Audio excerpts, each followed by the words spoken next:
প্রথম যে দাবির যে বিষয়টি ছিল হাজিরা বোনাস, টিফিন ও নাইট বিল, এই বিষয়ে আমরা উভয় পক্ষ আমাদের যেটা এখানে এগ্রিমেন্টে স্বাক্ষর করেছেন সেটা হলো সকল পোশাক শিল্প কারখানার শ্রমিকের বিদ্যমান হাজিরা বোনাস হিসেবে অতিরিক্ত 225 টাকা যা আছে তার থেকে অতিরিক্ত 225 টাকা এবং রাতে 8 ঘটিকার পর বিদ্যমান টিফিন বিলের সাথে অতিরিক্ত 10 টাকা এবং বিদ্যমান নাইট বিলের সাথে 10 টাকা বৃদ্ধি করে যেটা ন্যূনতম 100 টাকা হতে হবে, সেইভাবে আমরা এই পক্ষ মিলে একটা সমাধানে তারা এসেছেন।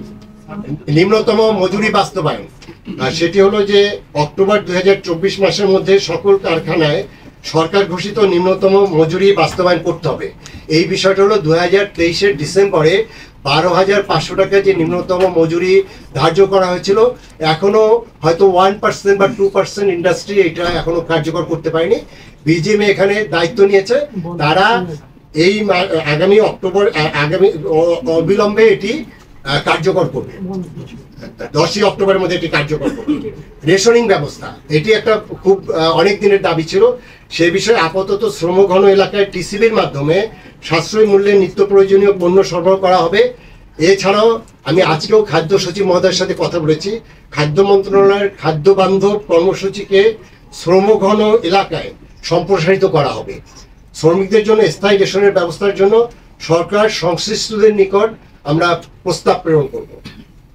বকেয়া মজুরি প্রদান 4 নম্বর দফা, আগামী 10ই অক্টোবর 2024-এর মধ্যে শ্রমিকের সকল বকেয়া মজুরি বিনা ব্যর্থতায় প্রদান করতে হবে, অন্যথায় শ্রম আইন অনুযায়ী সংশ্লিষ্টর বিরুদ্ধে প্রয়োজনীয় ব্যবস্থা গ্রহণ করা হবে।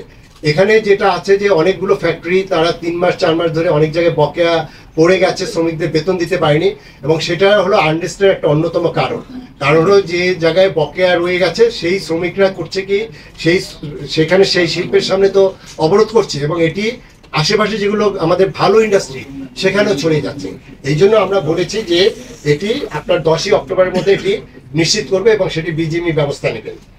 বায়োমেট্রিক একটি ব্ল্যাক লিস্টিং একটা বিষয় আছে, সেটা বিজিএমই থেকে এটা অনেক শ্রমিকদের যেটা দাবি সেটা হলো যে অনেককে কালো তালিকাভুক্ত করা হয় বা যারা মানে আছে সেরকম একটা বিষয় আছে।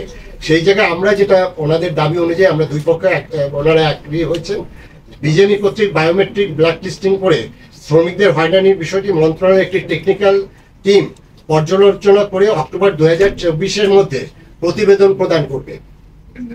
ঝুট ব্যবসা একটা মেজর ইস্যু এবং আপনারাও সবসময় নিউজ করেন, সেই ঝুট ব্যবসার বিষয়ে বলা হয়েছে ঝুট ব্যবসা নিয়ে স্থানীয় রাজনৈতিক প্রভাব এবং চাঁদাবাজি বন্ধ সহ শ্রমিকের স্বার্থ বিবেচনায় এই বিষয়ে একটি কেন্দ্রীয় মনিটরিং ব্যবস্থা গ্রহণ করা হবে। বিষয়টি হলো এটা আমরা সেন্ট্রালি এটি আমরা ম্যানেজ কিভাবে করা যায় সেটার আমরা একটা উপায় বের করব, এবং এই যে ঝুট ব্যবসা নিয়ে যে এই চাঁদাবাজি বা এরকম বিশৃঙ্খলা সৃষ্টি এটা আসলে শ্রমিকদের পাওনা, এই জন্য আমরা সেন্ট্রাল একটা সিস্টেম যেটা ডেভেলপ করতে পারি, তাহলে কিন্তু এই টাকাটা ঝুটের টাকাটা আমরা শ্রমিকদের কল্যাণে কাজে লাগতে পারি। মামলা প্রত্যাহার, আপনারা জানেন বিগত বছরে নিম্নতম মজুরির জন্য আপনার অনেক আন্দোলন হয়েছে, 4 জন শ্রমিক মারা গেছে। এ বাদেও আপনার অনেক রাজনৈতিক মামলা ছাড়াও আপনার অনেক সময় নিপীড়নমূলক মামলা করা হয়েছে শ্রমিকদের বিরুদ্ধে। এই বিষয়মূলক এবং রাজনৈতিক মামলাসমূহ রিভিউ করে আইন মন্ত্রণালয়ের মাধ্যমে নিষ্পত্তি করা হবে। মজুরি আন্দোলনে নিহত হয়েছিলেন 4 জন, আমাদের সাম্প্রতিক জুলাই আন্দোলন না, ওই গত বছর মজুরি আন্দোলনের যে 4 জন নিহত হয়েছে তাদের ক্ষতিপূরণের ব্যবস্থা আমাদের, আপনারা জানেন আমাদের একটা সেন্ট্রাল ফান্ড আছে, সেই ফান্ডের ম্যানেজমেন্ট থেকে আমরা এটা সর্বোচ্চ তাদের ক্ষতিপূরণের আমরা ব্যবস্থা গ্রহণ করব। বৈষম্যবিহীন নিয়োগ, এক্ষেত্রে নারী পুরুষের সমতার বিষয়ে একটা আন্দোলন আসছে, একটা প্রশ্ন আসছে, সেই বিষয়ে আমরা সিদ্ধান্ত নিয়েছি যে কাজের ধরন অনুযায়ী নারী পুরুষের বৈষম্যহীন যোগ্যতা অনুযায়ী নিয়োগ প্রদান নিশ্চিত করতে হবে। আমাদের জুলাইয়ের যে ছাত্র শ্রমিক এবং জনতার যে বিপ্লব হয়েছে সেই বিপ্লবের ফলে অনেক মানুষ নিহত হয়েছে, সেটির সংখ্যা 850 বা এরকম কাছাকাছি বা 1000, কিন্তু আমরা এখন পর্যন্ত তথ্য পেয়েছি 26 জন শ্রমিক নিহত হয়েছে, সেই 26 জন শ্রমিক সহ আরো অনেকে আহত হয়েছে, এখনো অনেকে চিকিৎসাধীন আছে।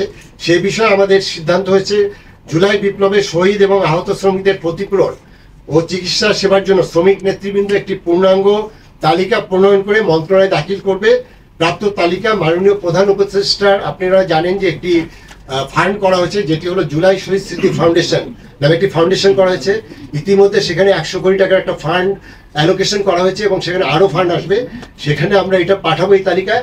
এবং ওইখানে জাতীয়ভাবে যেটা করা হচ্ছে, এই শ্রমিকরা, প্রতিটা শ্রমিক যারা আহত এবং নিহত হয়েছে, শহীদ হয়েছে, তাদেরকে ওই ফান্ড থেকে ক্ষতিপূরণের ব্যবস্থা নেওয়া হবে। আপনারা জানেন যে রানা প্লাজা এবং তাজরিন ফ্যাশন নিয়ে একটা বড় ধরনের দুর্ঘটনা হয়েছিল। সেই রানা প্লাজা এবং তাজরিন ফ্যাশন দুর্ঘটনায় ক্ষতিগ্রস্তদের প্রতিকারের উদ্দেশ্যে শ্রম এবং কর্মসংস্থান মন্ত্রণালয় কর্তৃক আমরা একটি কমিটি গঠন করেছি। এই কমিটির কার্যক্রম চলছে। আমরা আশা করছি যে 1 মাসের মধ্যে সেটা রিপোর্ট পাবো। সেই গঠিত কমিটি অক্টোবর 2024-এর মধ্যে করণীয় বিষয়ে আমাদেরকে সুপারিশ করবে এবং সেটা অনুযায়ী ওখানে কিছু মামলা মোকদ্দমা হয়েছিল বা যাদের বিরুদ্ধে আপনার মামলা মোকদ্দমা হয়েছিল, সেই বিষয়টা আমরা অ্যাড্রেস করবো। কমিটির রিপোর্টের প্রেক্ষিতে আমরা সেটা অ্যাড্রেস করবো। আপনার ডে কেয়ার সেন্টার নিয়ে অনেক জায়গায় আছে যে আমাদের একটা ইন্টারন্যাশনাল স্ট্যান্ডার্ডও মেনটেন করে। আপনারা জানেন যে আমাদের 100টা ফ্যাক্টরির মধ্যে অলমোস্ট 60 ফ্যাক্টরি আছে, আমাদের গ্রিন ফ্যাক্টরি, ক্লিন ফ্যাক্টরি, অনেক তারা ওয়ার্ল্ড স্ট্যান্ডার্ড মেনটেন করে, সেখানে এগুলো মানা হয়। অনেক ক্ষেত্রেই আমাদের ডে কেয়ার সেন্টার আমাদের শ্রম আইন অনুযায়ী যেভাবে করার কথা, সেটা অনেক ক্ষেত্রে শ্রমিকদের অভিযোগ সেটি নাই। সেক্ষেত্রে আমরা বলতে চাচ্ছি যে শ্রম আইন অনুযায়ী সকল কারখানায় ডে কেয়ার সেন্টার স্থাপন নিশ্চিত করতে হবে। অন্যায্যভাবে শ্রমিক ছাঁটাই, এটা শ্রমিকদের পক্ষ থেকে সবসময় দাবি করা হয়, যে কোনো সময় আপনার তাদেরকে কুইট করা হয়। সেখানে অন্যায় এবং অন্যায্যভাবে শ্রম আইনের ব্যত্যয় ঘটিয়ে শ্রমিক ছাঁটাই করা যাবে না। এটি আমাদের শ্রম আইনের ব্যত্যয় এবং সেটা নিয়ে আমরা পদক্ষেপ গ্রহণ করব। মহিলা শ্রমিকদের মাতৃত্বকালীন ছুটি, আপনারা জানেন যে ইতিমধ্যে আমরা যেটা মানে এখন যেটা সরকারি নিয়ম অনুযায়ী বিভিন্ন অর্গানাইজেশন বিভিন্নভাবে আছে। শ্রমিকদের ক্ষেত্রে 112 দিন নির্ধারিত ছিল। ওনাদের একটা দাবি ছিল এটা 4 মাস করার। এটি আমরা উভয় পক্ষ এগ্রি করেছে এবং আমরা সেটিকে 120 দিনে আমরা উন্নতি করেছি। ন্যূনতম মজুরির পুনঃমূল্যায়ন, এটি খুবই একটা মেজর ইস্যু এবং সেই ক্ষেত্রে আমরা বলতে চাচ্ছি যে শ্রমিক এবং মালিক পক্ষ নিয়ে আমরা 3 জন প্রতিনিধি সমন্বয়ে একটা কমিটি,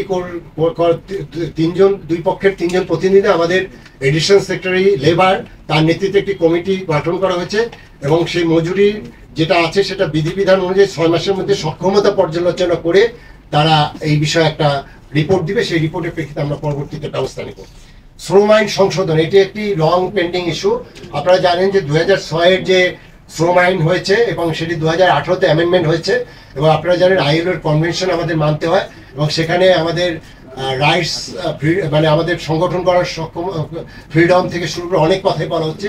আমরা প্রতিটি বিষয়, এবং যেহেতু একটি পরিবর্তিত অন্তর্বর্তীকালীন সরকার আসছে, সেখানে আমরা এখানে আইএলও এবং ইন্টারন্যাশনাল যে অর্গানাইজেশনগুলো আছে তাদের কাছে আমরা একটা ক্লিয়ার কমিটমেন্ট করতে চাই যে এই শ্রম আইনটা আমরা ইন্টারন্যাশনাল স্ট্যান্ডার্ডে আমরা ডিসেম্বর 2024-এর মধ্যে আমরা এটা রিরাইট করে সব পক্ষ স্টেক হোল্ডারের সাথে কথা বলে আমরা নতুন শ্রম আইন প্রণয়ন করবো। যেহেতু এখানে পার্লামেন্ট নাই, আমরা আর্টিকেল 93-এর আওতায় আমরা যেটা আছে অর্ডিন্যান্স করে এটা করার সুযোগ আছে।